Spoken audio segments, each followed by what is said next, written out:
야고보서는 세계에 흩어져 사는 12지파에게 문안을 드립니다 라는 인사말로 편지를 시작합니다. 여기서 12지파는 구약의 이스라엘 민족을 사실은 총칭하는 표현이었습니다. 하지만 그리스도께서 구속을 이루신 이후에는 이 12지파는 이제 혈통적 이스라엘을 말하는 것이 아니라 그리스도 안에서 구원받고 새로운 영적 이스라엘로 부름받은 성도들, 곧 교회를 가리킵니다. 그러면서 그들에게 주시는 첫 번째 권면이 그들이 여러 가지 시험에 빠질 것이라고 말씀합니다. 그 시험으로부터 면제될 성도들은 없습니다. 그래서 피할 수 없는 이 시험 가운데 주님의 자녀들이 마땅히 붙들어야 할 바른 믿음의 태도가 무엇인지를 가르쳐 주십니다. 무엇보다도 먼저 이 시험이 도대체 뭔지를 우리는 바르게 분별해야 합니다. 시험이라는 것이 무엇입니까? 그것은 3절 말씀에 믿음의 시련이라고 말씀합니다. 뭐라고요? 믿음의 시련입니다.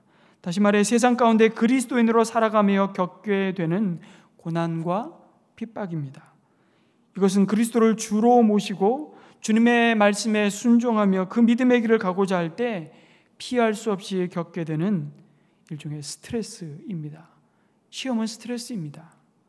이 시험은 성도가 세상 가운데 살아가지만 세상에 속한 자가 아니라 하나님 나라의 시민권자이기에 그가 붙들고 추구하는 삶의 가치와 방식과 그 다른 목적 때문에 맞닥뜨려야만 하는 도전입니다.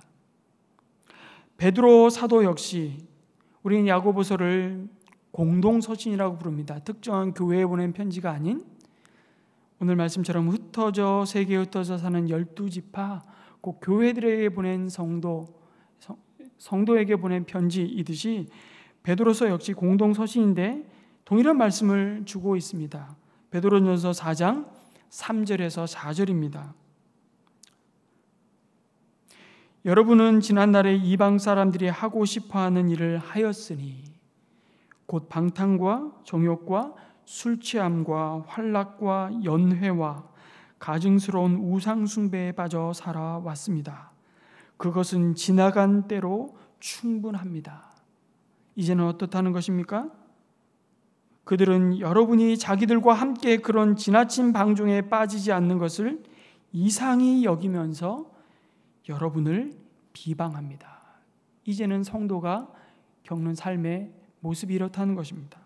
사도 바울도 마지막 그의 유언과도 같은 말씀이죠. 디모데후서 3장 12절에서 그의 사랑하는 영적 아들인 디모데에게 동일한 말씀을 주십니다. 그리스도 안에서 경건하게 살려고 하는 사람은 모두 박해를 받을 것입니다.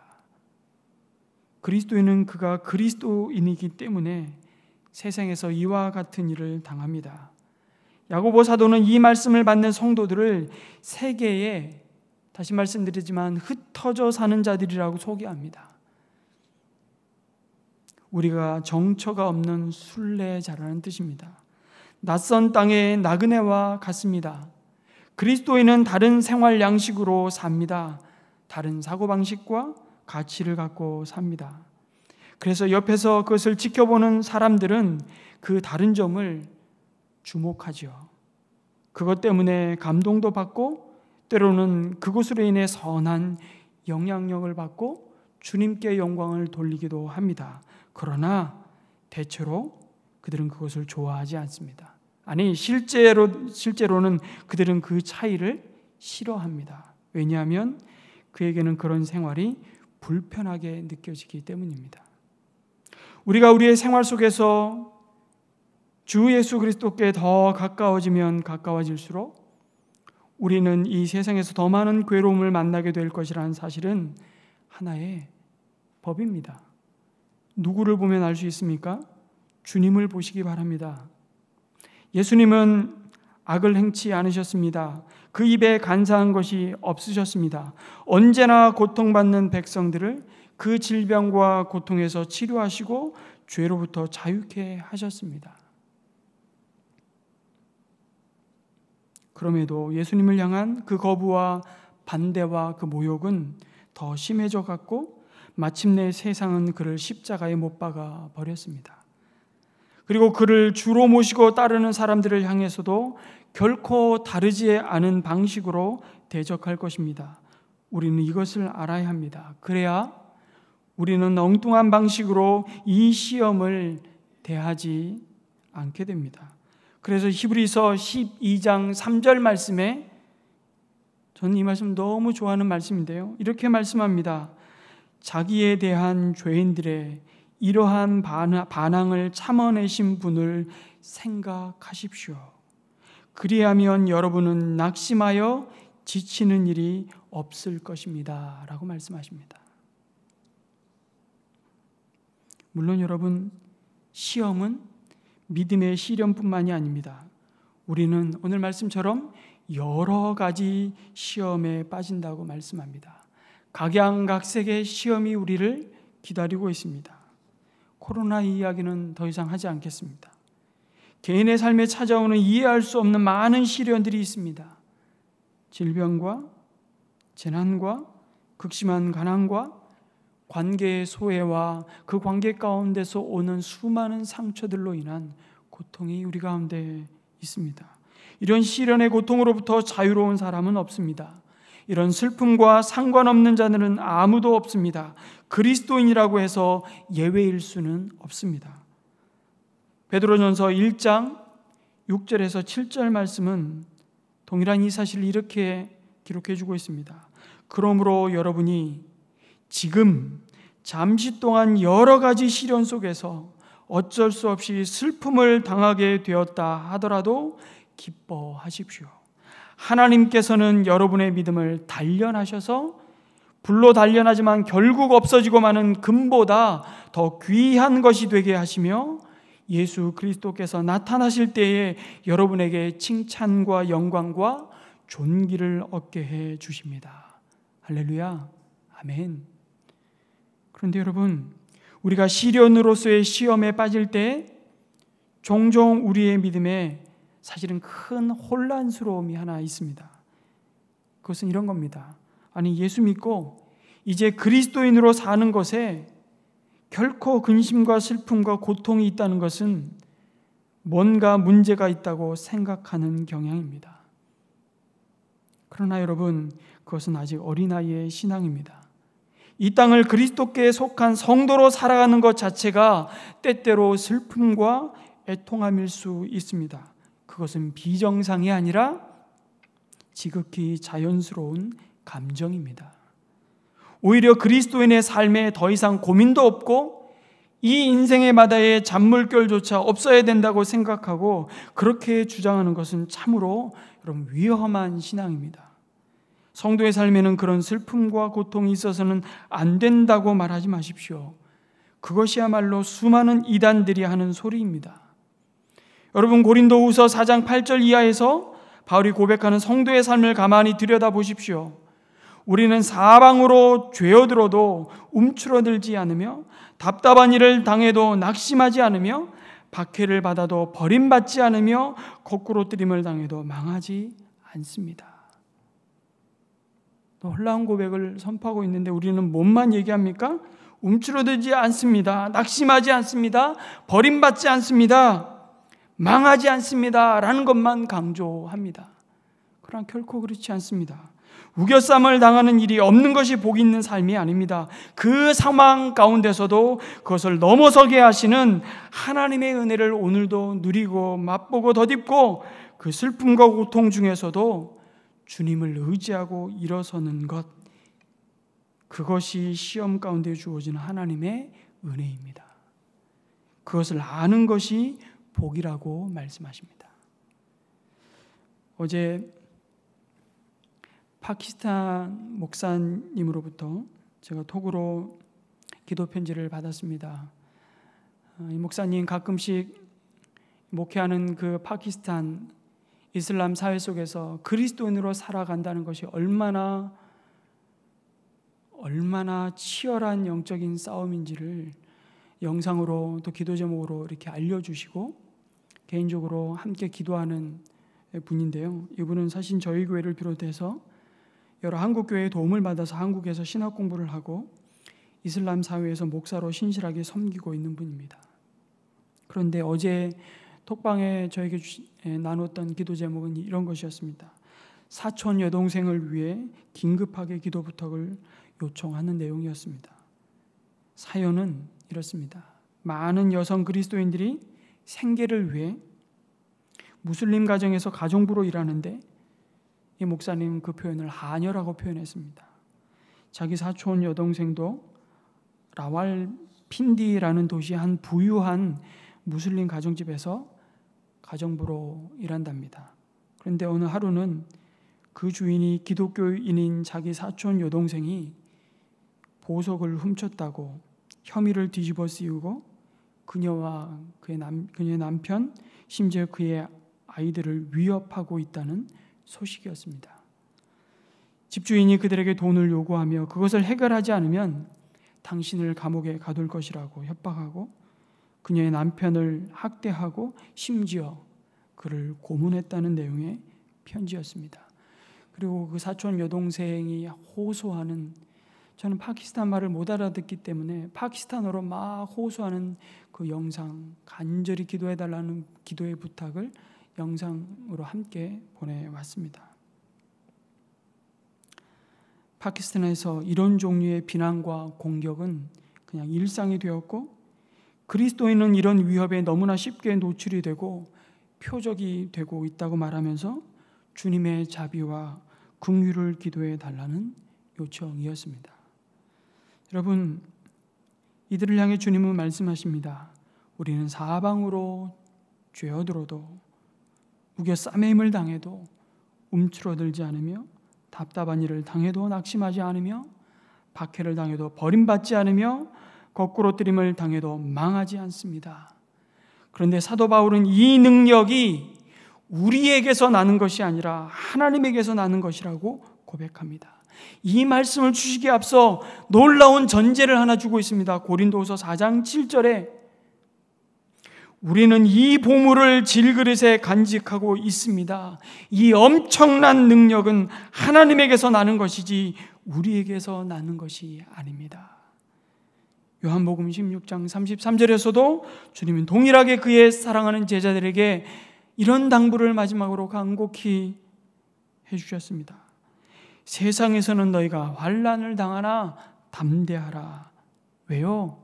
내가 세상을 이미 이기었노라 말씀하셨습니다. 예루살렘을 다녀온 한 성도의 글을 얼마 전에 읽었습니다.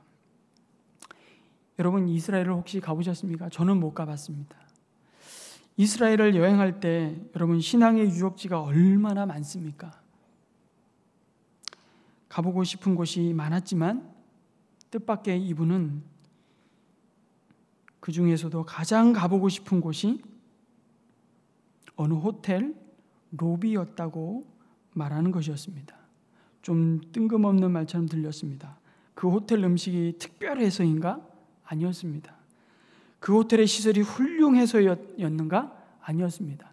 물론 호텔은 훌륭한 호텔이었습니다. 제가 인터넷에 쳐보니까 5성급 호텔이더라고요.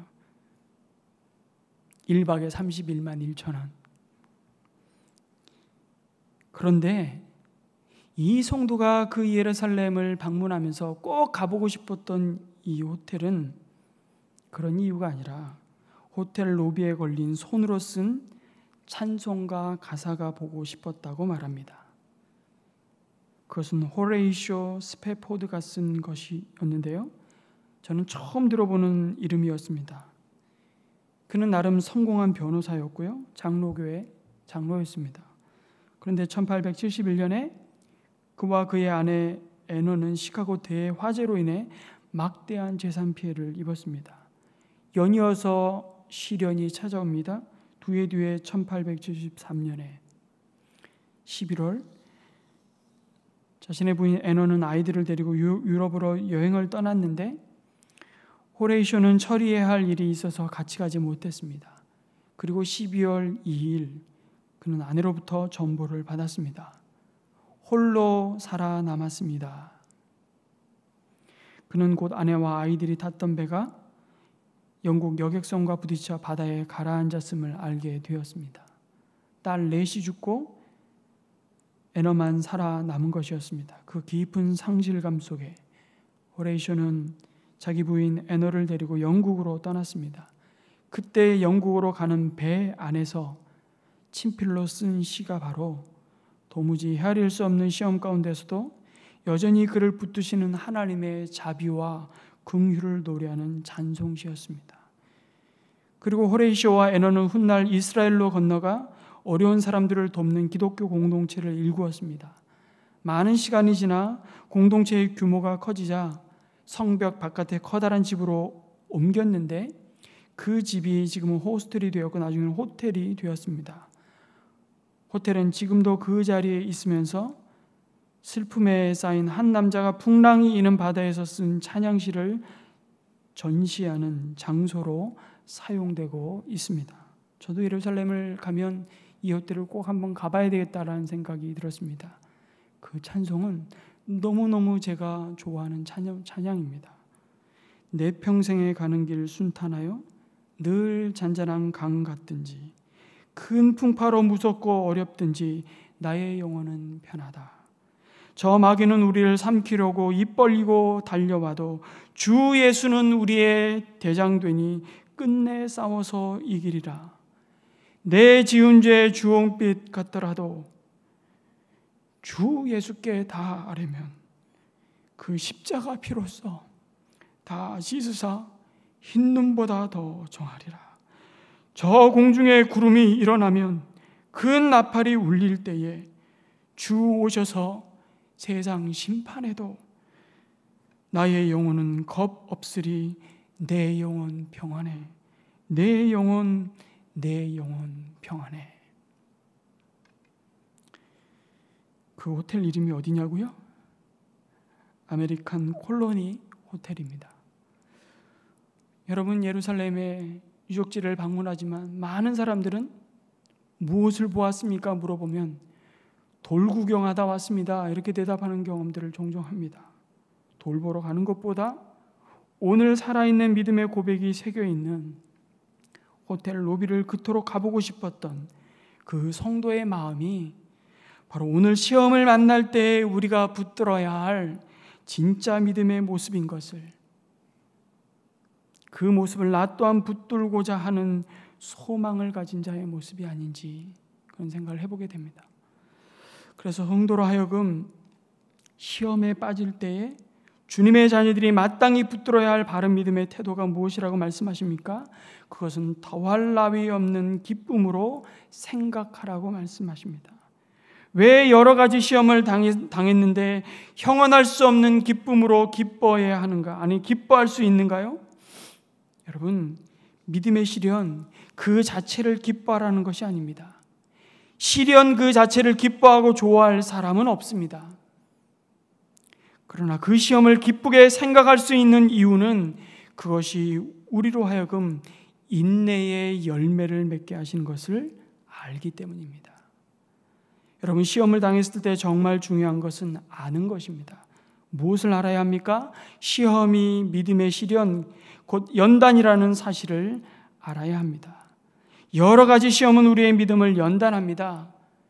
그 연단 속에 믿음이 비로소 그 시련을 통해 그 진위를 드러내는 기회를 갖게 되는 것입니다.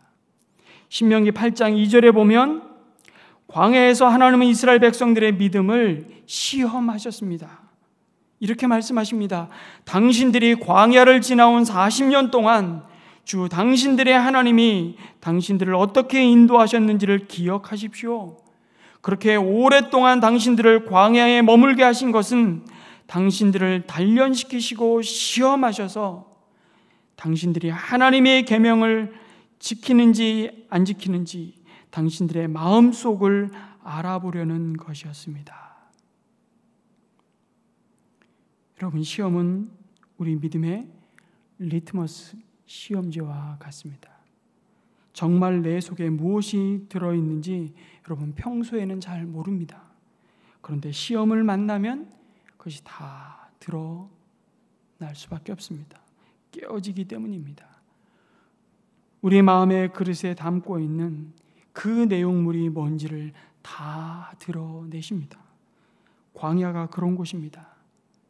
철저하게 하나님만을 의지하고 붙들지 않으면 생존할 수 없는 곳, 정말 하나님만이 우리에게 일용할 양식을 주시는 분임을 믿는지 안 믿는지가 다 드러나는 곳이 바로 광야입니다. 그래서 불신앙의 사람은 광야의 시험이 올 때 원망과 분노와 허무함과 억울함을 쏟아 놓는 것입니다. 그리고 하나님은 그 바닥을 드러내시고 연단하십니다.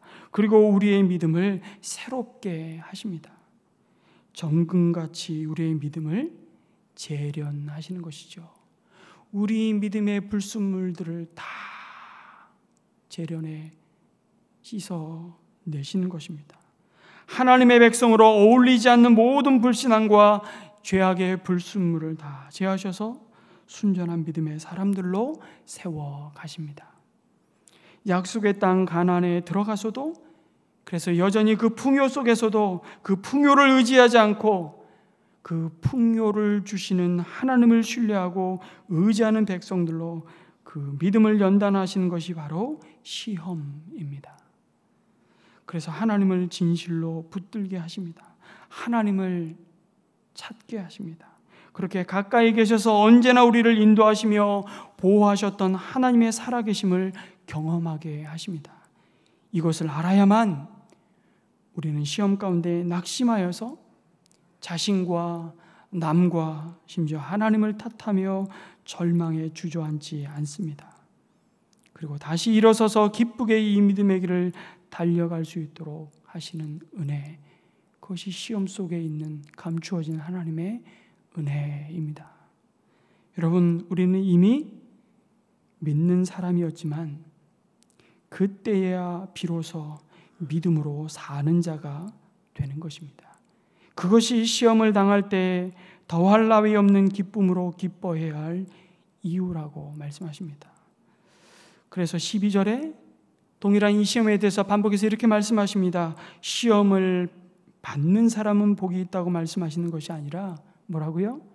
시험을 견디어내는 사람은 복이 있다고 말씀하십니다.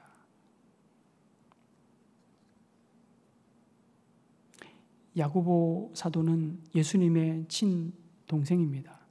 그래서 야고보서를 읽다 보면 예수님의 산상수훈에서 주신 말씀을 굉장히 많이 반복해서 말씀하고 있다는 사실을 보게 됩니다. 복 있는 사람이여, 당신은 시험을 견디는 사람입니다. 이렇게 말씀하고 있는 거예요. 그 인내가 우리로 하여금 예수님의 완전하심 같이 완전하고 성숙한 그리스도인이 되게 하시며 우리의 믿음이 그 시험 가운데 연단되고 입증이 되어서 결국 마침내 생명의 면류관을 은혜로 받게 될 것이라고 말씀하십니다. 인내는 시험을 당한 자에게 요구되는 큰 시름이고 정말 심각한 스트레스이고 수고로움이지만 그 전에 그 인내는 그 믿음 안에 이미 약속하시고 그 믿음을 끝까지 완주하도록 도우시는 성령 하나님의 은혜가 빚은 열매라는 사실을 꼭 기억하시기 바랍니다. 우리가 시험 당할 때 끝까지 견딜 수 있는 힘과 지혜와 용기를 주시겠다고 약속하시는 분이심을 믿으시기 바랍니다. 고린도전서 10장 13절에 그래서 우리에게 이렇게 말씀하십니다. 같이 한번 읽을까요? 시작. 여러분은 사람이 흔히 겪는 시련 밖에 다른 시련을 당한 적이 없습니다. 하나님은 신실하십니다. 여러분이 감당할 수 있는 능력 이상으로 시련을 겪는 것을 하나님은 허락하지 않으십니다. 하나님께서는 시련과 함께 그것을 벗어날 길도 마련해 주셔서 여러분이 그 시련을 견디어낼 수 있게 해 주십니다. 아멘. 아멘이십니까? 히브리서 12장 2절 말씀은 또한 우리에게 이렇게 강조하고 있습니다. 믿음의 창시자요 완성자이신 예수를 바라봅시다. 그는 자기 앞에 놓여있는 기쁨을 내다보고서 부끄러움을 마음에 두지 않으시고 십자가를 참으셨습니다. 그리하여 그는 하나님의 보좌 오른쪽에 앉으셨습니다. 예수님도 오래 참으심으로 그 고난을 받으시고 하나님의 뜻을 이루셨다고 말씀하십니다. 성도 여러분, 인내가 무엇입니까? 원래 인내라는 이 단어의 뜻은요, 아래에 머물다라는 의미입니다. 휘포모네, 휘포는 under, 아래, 모네는 remain, 머물다, 밑에 머물다. 시험을 당할 때 그 믿음의 시련 가운데 그 스트레스가 있을 때 피하지 않고 머무는 것입니다. 그런데 우리는 조금만 스트레스가 있으면 자꾸 도망갑니다. 관계에서도 스트레스가 있으면 안 만나고, 직장에서도 스트레스가 있으면 바꾸고, 부부간에도 스트레스가 있으면 이혼해버리고, 우리는 조금만 스트레스가 있으면 못 참아 합니다. 야고보는 그 시련 가운데 머물러야 된다고 말씀합니다. 인내란 주께서 인내하게 하시는 그 인내를 따라 인내하게 하시는 그곳에, 거기에 붙어 있는 것입니다. 예수님 닮기 위해서는 그 시험 가운데 있을 때 거기 머물러 있어야 됩니다. 그래서 여러분들이 참 극한의 절망적인 상황에 있을 때, 그때 절대 큰 결정을 내리지 마시기를 바랍니다. 존 맥스웰이라는 이분의 책을 많은 분들이 참 애독을 하고, 불신자들조차도 이분의 리더십에 대한 책을 필독서로 읽고 있는데요, 이분이 쓴 책 중에 이런 얘기를 들려주십니다. 절대 계곡에서 결정을 내리지 말고 산정에서 내려라. 무슨 말인지 하면, 여러분 산에서 길을 잃어버리잖아요. 그러면 길을 잃어버렸다면 막 헤매다가 점점 더 이상한 데로 가지 않습니까? 그리고 왔던 자리를 또다시 돌아오는 맴돌이를 합니다. 그건 우리 링 반데룽 현상이라고 합니다. 환상방황인가요? 계속해서 똑같은 자리. 여러분, 이렇게 길을 잃어버리면 어떻게 해야 될까요? 산에서, 숲에서 우리 높은 곳으로 올라가야 합니다. 오히려 올라가서 산정에 올라가면 이렇게 보이잖아요. 이렇게 내려다 보이면서 이렇게 가야겠다. 급하다고 막 거기서 밑에서 허덕허덕 하다가 더 도망가고자 할 때 오히려 큰 낭패를 경험한다는 것입니다. 이거에 빗대어서 맥스웰은 이렇게 권면합니다. 여러분들도 이렇게 절망 가운데 굉장히 스트레스 밑에 있을 때는 큰 결정 내리지 마시고, 어떻게든지 이것이 지나가든지 내가 극복할 때까지 기다려서 내가 산정에 올라온 다음에, 그 다음에 이렇게 그 지나온 삶들을 돌아보고서 결정하십시오 라고 권면합니다. 이것이 인내하는 자에게 하나님이 주시는 지혜입니다. 그리고 우리가 시험에 빠질 때 우리는 그 시험이 결코 나에게 일어나지 말아야 할 일인 것처럼 이상한 일을 당한 것으로 받아들이는 것도 여러분 경계해야 하지만, 그 시련이 또한 너무 재수 없어서 일어난 일이 아님을 또한 알아야 합니다. 어쩌다가 나에게 이런 일이 일어난 것처럼 우연한 일로 받아들여서도 안 됩니다. 그 모든 시험은 하나님의 감추어진 목적이 있을 수 있음을 늘 우리 마음의 염두에 둬야 합니다. 바로 그 여러 가지 시험 마침내 우리를 조금도 부족함 없이 완전하고 성숙한 사람이 되게 하시는 놀라운 하나님의 계획이시기 때문입니다. 여러분, 부족함이 없고 완전하고 성숙한 사람이 누구이겠습니까? 바로 예수님이십니다. 믿음의 시련은 우리로 하여금 궁극적으로 예수님을 닮아가게 하십니다. 여러 가지 시험을 기쁘게 생각해야 할 이유가 바로 이것입니다. 그것은 이 세상의 그 어떤 소유보다, 그 어떤 영광보다 더 가치 있고 복된 것이라는 사실을 믿는 믿음입니다. 그리고 마침내 그 시험은 우리로 하여금 하나님이 약속하신 생명의 면류관을 받는 자리에 이르게 할 것입니다. 여러분, 다시 말씀드리지만 시련 자체가 좋아서 기뻐할 사람은 없습니다. 그 결과가, 그 길의 끝이 좋아서 우리는 기뻐하는 것입니다. 그런데 그 결과가 하나님을 사랑하는 사람들, 그 시험을 견뎌내는 사람들인 성도들에게 약속된 생명의 면류관임을 기억하라고 말씀하십니다. 이 생명의 면류관은 주께서 약속으로 주신 것입니다.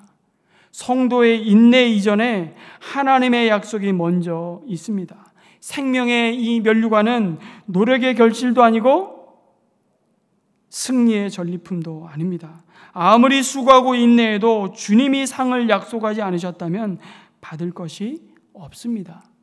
그래서 성도가 시련을 참은 후에 받는 이 생명의 면류관은 결국 하나님의 은혜입니다. 시련이 없으면 생명의 면류관도 없습니다. 그러나 더 근본적으로는 은혜가 없으면 생명의 면류관도 없습니다. 하나님은 은혜로 성도의 인내에 이 생명의 면류관을 주십니다. 하나님이 이 모든 것을 약속하셨음을 믿으시기 바랍니다. 그 믿음이 우리를 여러 가지 시험 속에서 기쁨으로 견디게 하실 것입니다. 세월이 흘러 썩고 마침내 불타서 없어질 면류관이 아니라 영원한 생명의 면류관으로 우리를 존귀케 하실 것입니다. 마지막으로 시험을 당할 때 우리가 분별하고 경계해야 할 것이 있습니다. 바로 하나님에 대한 오해입니다. 시험이 바로 믿음의 시련이지만 또한 우리의 욕심과 죄로부터 오는 유혹이기 때문입니다. 그래서 13절에 똑같은 시험이라는 헬라어 단어를 쓰고 있는데 전혀 다른 뜻의 시험을 야고보 사도는 성도에게 말씀해 주고 있습니다. 시험을 당할 때 아무도 내가 하나님께 시험을 당하고 있다라고 말하지 마십시오. 하나님께서는 악에게 시험을 받지도 않으시고 또 시험하지도 않으십니다. 아니, 하나님은 아브라함도 시험하셨고 이스라엘 백성도 아까 신명기 8장 2절 말씀에 분명히 광야에서 시험하신 분이 아니십니까? 그런데 어째서 또 시험하지 않는 분이라고 말씀하십니까? 여기서 말하는 시험은 지금까지 말씀드린 믿음의 시련으로서의 시험과는 전혀 다른 우리의 믿음을 넘어뜨리기 위한 악한 사단의 유혹, 공격입니다. 우리의 욕심과 죄로 말미암아 사망에 이르게 하는 유혹으로서의 시험입니다. 하나님은 이 유혹을 경계하라고 말씀하십니다. 그래서 예수님도 그의 제자들에게 기도를 가르치셨습니다. 우리로 시험에 들게 하지 마시옵고 다만 악에서 구하옵소서. 그 기도를 가르치셨습니다. 너희가 시험에 들지 않도록 깨어 기도해라. 바로 시험은 우리에게 두 가지 모습으로 다가옵니다. 하나는 우리의 믿음을 연단하여 인내 가운데 예수님을 닮아가는 그 온전한 성숙에 이르게 하시죠. 그러나 또 한편으로는 우리를 유혹하여 믿음에서 떠나 그 욕심을 따라 행하여 죄를 낳고 죄가 자라서 결국 죽음을 낳는 자리에 이르게 한다고 경고하십니다. 이 유혹으로서의 시험 앞에서 우리는 하나님을 향해 잘못된 믿음의 태도를 조심하라고 말씀하십니다. 그것은 하나님에 대한 오해와 원망과 불신입니다. 하나님이 악에게 시험을 받으실 만큼 참 무능력한 존재여서 정작 시험당하는 자신을 도울 만한 능력이 없다는 불신입니다. 혹은 원망과 심지어 비난하는 마음을 품는 것입니다. 하나님이 진짜 살아계시고 나를 도우시며 나를 사랑하시며 나를 지키시는 분이라면 어째서 내가 이런 시련을 겪도록 그냥 내버려 두시냐는 원망입니다.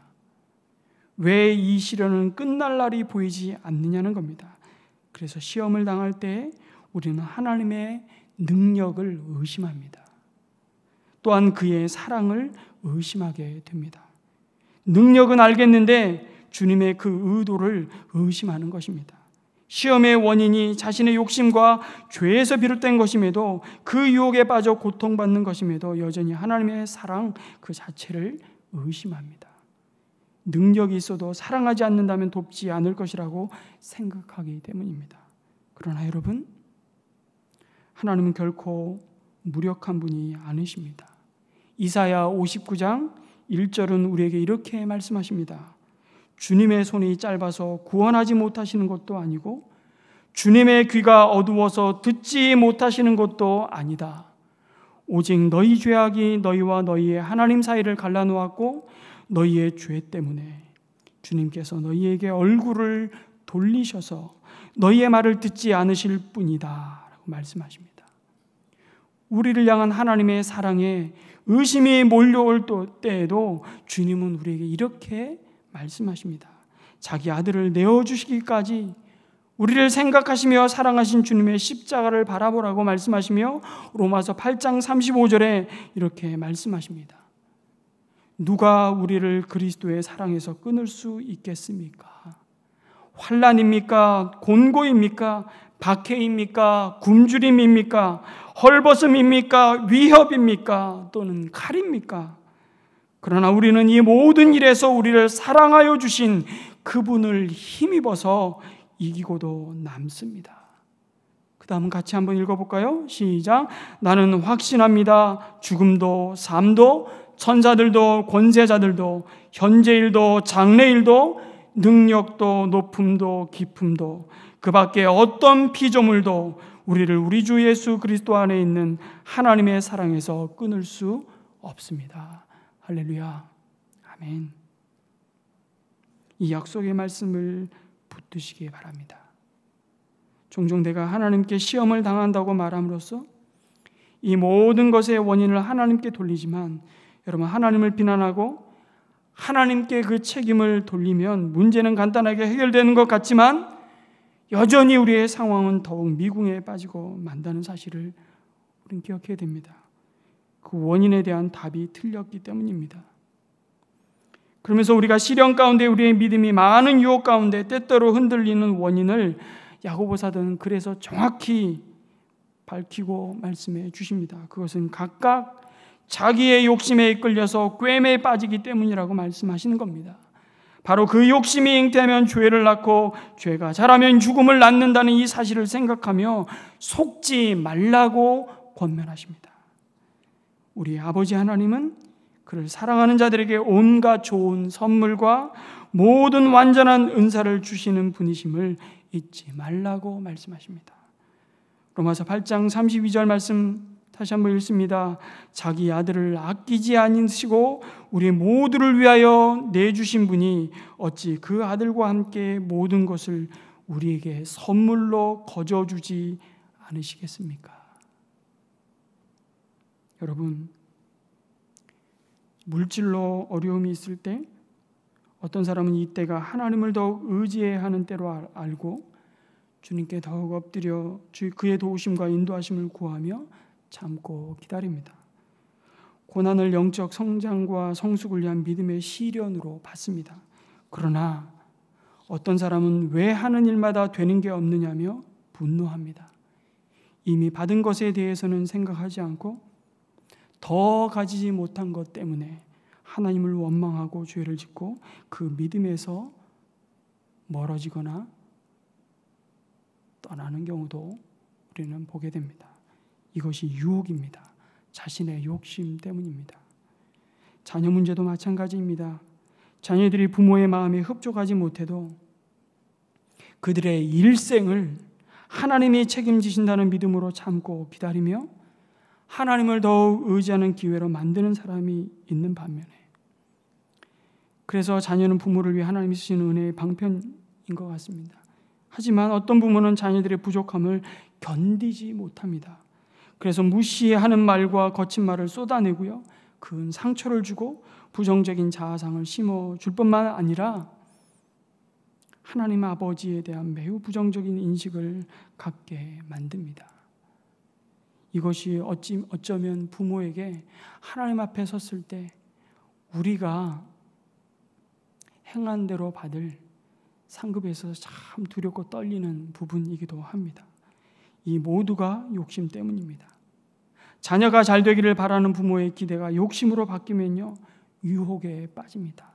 똑같은 시험이 누구에게는 믿음의 시련과 그 연단을 통해서 온전한 그리스도를 닮아가는 은혜로 경험되지만 누구에게는 그것이 큰 유혹이 되어 오히려 그 믿음에서 떨어지는 시험이 되기도 한다는 사실입니다.